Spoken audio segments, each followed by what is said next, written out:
I'm Mark Bell. You're catching me on my 10-minute walk, and I wanted to talk to you today about the one thing that you might be doing wrong with fasting. Intermittent fasting is fantastic, but sometimes we intermittently don't eat for too long, and then what happens is we get hunger, we get cravings, and then we might binge. The secret and the biggest key factor to fasting, the biggest key factor to intermittent fasting, is to pretend as if it never happened before. Just pretend that the fast didn't happen. So just go back to resuming eating, but eat normally, eat reasonably. Don't eat out of control, don't eat ferociously. Now the way that you're going to be able to accomplish that, the only way you're going to be able to accomplish that is to have a reasonable fast. You need to make sure that you have a reasonable fast. If you fast for way too long, like let's say that you're not used to fasting, and then you all of a sudden out of nowhere fast 20 hours because you heard a bunch of different people talking about the benefits of fasting. And let's also say that you don't have good nutrition. Well, if you don't have good nutrition already intact, and now you're trying to implement fasting, you're probably going to feel like crap. You're probably going to have a headache. A mistake that I made in the beginning when I was messing around with intermittent fasting, I was like, oh my God, this totally doesn't work. But what I was doing is I would fast, and then when it came time to eat again, I would really get after it with my food.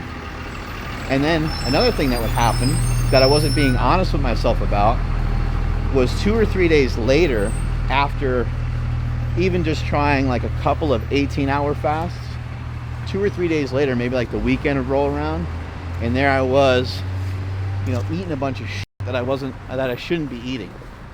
There I was eating a bunch of crap, eating a bunch of cookies and Ben & Jerry's and everything else.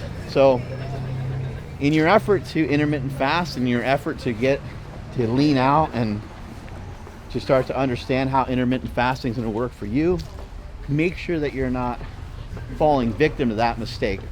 Make sure that you're tracking and paying attention to, how are you reacting to the fast. If you fast for 24 hours, but then 72 hours later, 3 days later, you're in a binge, your fast was probably not very effective, because you shouldn't be in that position. The fast can also, another thing to know about fasting is it will accumulate.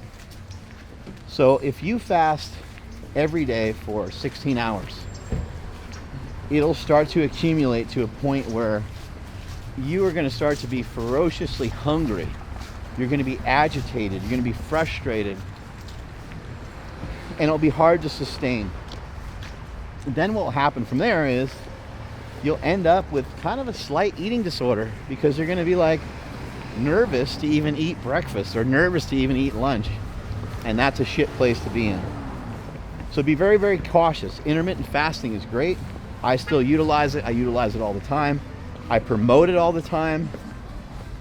But things I want you to really be careful of is make sure that you're not turning into a binge eater. Pay attention to how you feel 2 or 3 days later after you're implementing your fast.